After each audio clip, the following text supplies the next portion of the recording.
please remember to leave a like, a comment, share the video about, and if you haven't already, subscribe. Thank you.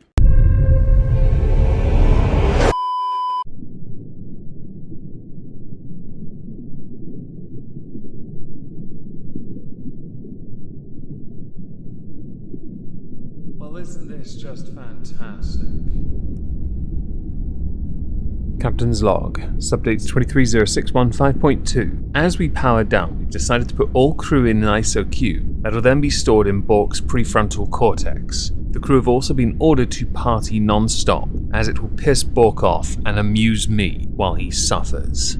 Hello everyone, welcome to the exhibition of stupid people. Today we're going to start with Just Stop Oil, because there isn't actually all that much going on in the news at the moment, but there are a few little things going on with them, a couple videos worth looking at, that tickled me to no end. The first is a tweet, the second also and the third for that matter, but there's an article to finish it. All have videos except for the article. I'm Sam, I'm 47, I'm in the road today because things are desperate. Okay, Sam has chosen to march for his son, despite receiving bail conditions not to protest on any roadway within the UK. Okay, well it's nice to see the police are a joke. Video number 1. 47, I'm here on the road today because things are desperate.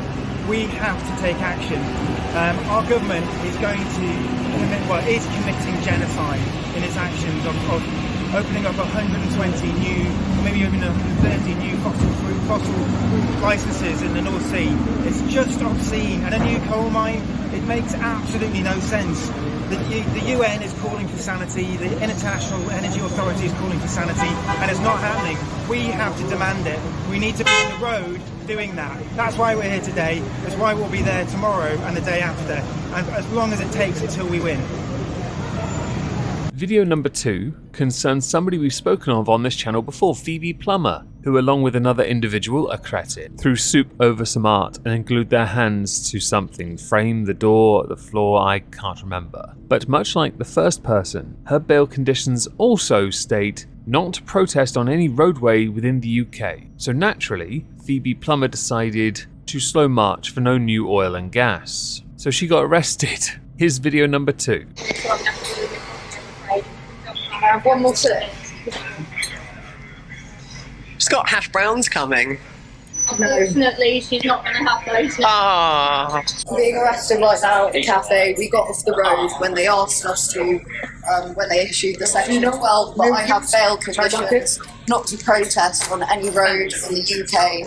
The climate crisis is causing extreme weather events and sea level rise and crop failure and famine and war. As a consequence, I told you, people are getting really shirty, really irritated, really fecked off. People can blame governments all they like, but the reality is, the lowly oik plebeian doesn't care. They care they can get to work, they care they can do their job. So understandably, they are lashing out, and they are lashing out by shoving people out of the road, by driving through protesters. Protesters for Just Stop Oil are pushing it, and they know they can get away with it because if the driver pushes too hard, they fall over or anything like that, the driver will be punished more than the person in the road. So here's video number 3.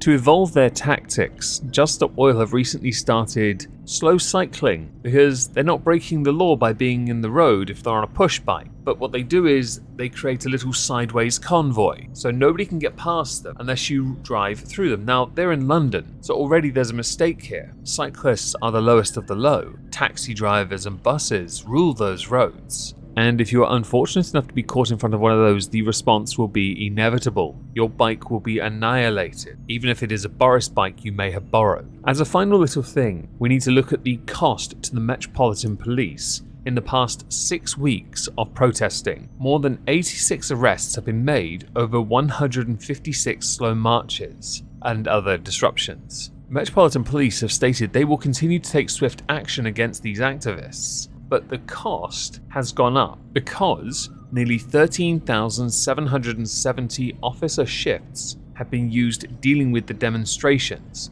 The cost of that is over £4.5 million, as they've been diverted from other roles to control the demonstrations which had disrupted traffic and other high-profile events. This is on top of the £7.5 million which has already been spent policing the series of protests just at oil staged between October and December of last year. The Deputy Assistant Commissioner Ade said in deploying the new tactics of moving slowly in front of traffic along highways, Just Stop Oil's intent has been clear on disrupting road users. This has caused a significant impact to the public, and officers have been responding as swiftly as possible once aware of the incidents. I just find it ironic because they're trying to prevent, global warming and be a bit more environmentally friendly, but under UK law those cars have to keep running, which means they're just creating congestion and pollution. It isn't the biggest brain move ever, it is closer to smooth brain. So I'm going to insert an honourable mention before we go to Prince Harry, because he's also featured quite heavily in the news of late, and it's quite intriguing. A Scottish postman, Pete McCallum, accused Royal Mail manager Alan Wiggs of being a little bit racist because he repeatedly told him he couldn't understand what he was saying while also screwing up his face. After recording the conversation, the postman, who worked at a depot in England, sued Royal Mail for racism. In Cambridge, a tribunal took place, and they had found that Mr. Wiggs couldn't understand Mr. McCallum because he was talking too quickly, not because of his accent. This obviously led to Mr. Wiggs insisting he's not a bigot, despite admitting he couldn't understand comedians like Kevin Bridges, who is Scottish for those who don't know. During the tribunal, Mr. McCallum had said that his tendency to speak faster was when he was irate, and although his race case was thrown out, he did in fact win a separate harassment claim against Royal Mail because another manager called him while he was off sick with stress to ask why he couldn't work. I'm not entirely sure how that falls under the bracket or banner of harassment, but apparently employers are not allowed to contact employees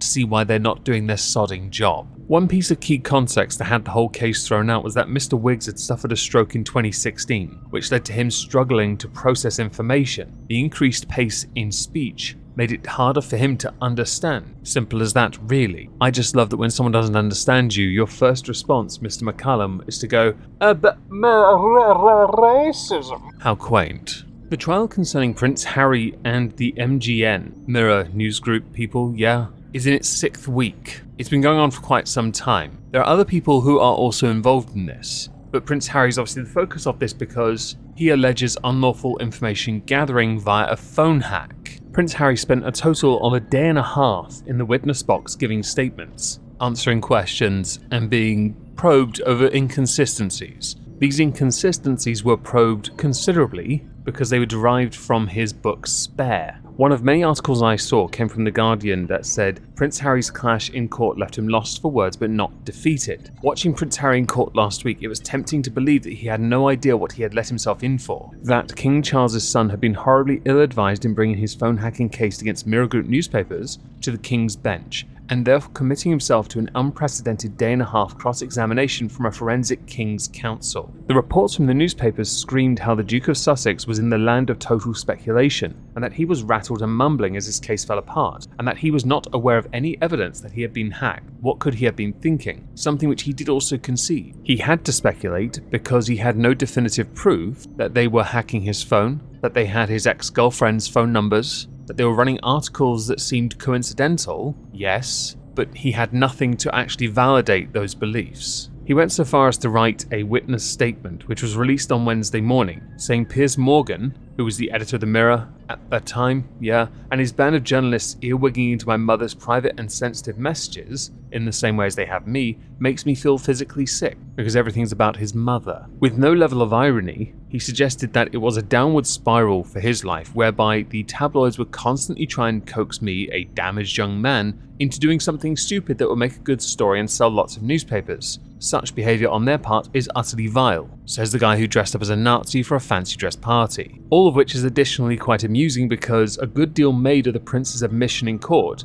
that the case had not even been his idea. Actually, it was entirely his barrister, David Shearborn's idea to do. Clearly, journalists aren't influencing him as much as he thinks, although he does need them. It's a somewhat symbiotic relationship at this point, like French fried chins and Foodie Beauty. What makes this case on its own quite fascinating is it's not the only one. You see, David Shearborn's also going to represent Prince Harry against Associated Newspapers, the parent company of the Daily Mail and the Mail on Sunday, and against Rupert Murdoch's son, because they all are accused of phone hacking and, wiretapping, all that stuff, the clandestine shadiness, right? Now, the reason Shearborn actually took an interest in this case goes back to 2015, where he actually managed to get £1.2 million paid to 8 victims of phone hacking by MGN, which included a few famous people, yeah? That ruling followed an admission and an apology by the same group. On the face of it, I've yet to indicate why this could be stupid. The handling of the situation certainly doesn't help Harry in the slightest. He doesn't want the attention, yet he's doing everything he can to generate as much attention as possible. He blames the journalists, but actually it's everyone else around him making him do these things.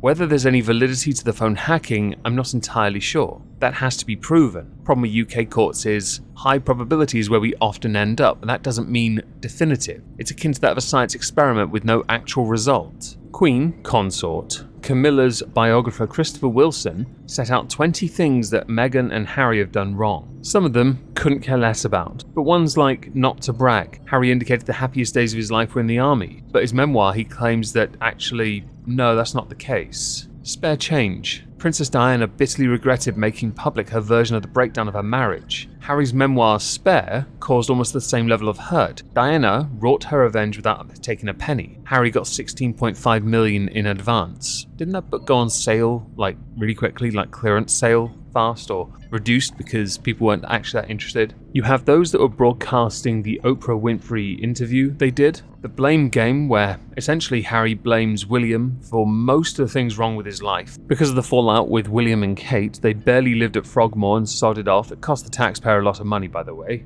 The high-speed chase incident, that was a load of bollocks. And entirely because his security were not prepared to do their job because they weren't trained to, and because he thought he was more important than he actually is. The visa concern, yes, that legal case could lead to the release of his immigration papers, which it should, and there is speculation that much like King Edward VIII, who sold his story to make money, once the tale is told, there'll be nothing left to sell. Harry risks the same discovery, that bearing his soul only cheapens his image. And what image is there afterwards? Not much, really. He's a pretentious, balding twat that dunks on his family for money. I mean, we can all do that from time to time, but he's not the smartest. I'm going to link, by the way, the article with all these mistakes that are claimed from a royal biographer down below. You should all check it out and give your own opinion on it down below. The final thing I'd like to quickly talk about is another honourable mention. There are many different markets in the food industry. The meatless market actually had a bit of a rise a few years ago. It was doing quite well. In fact, its sales, its shares of the market were increasing. However, in 2022, this all changed.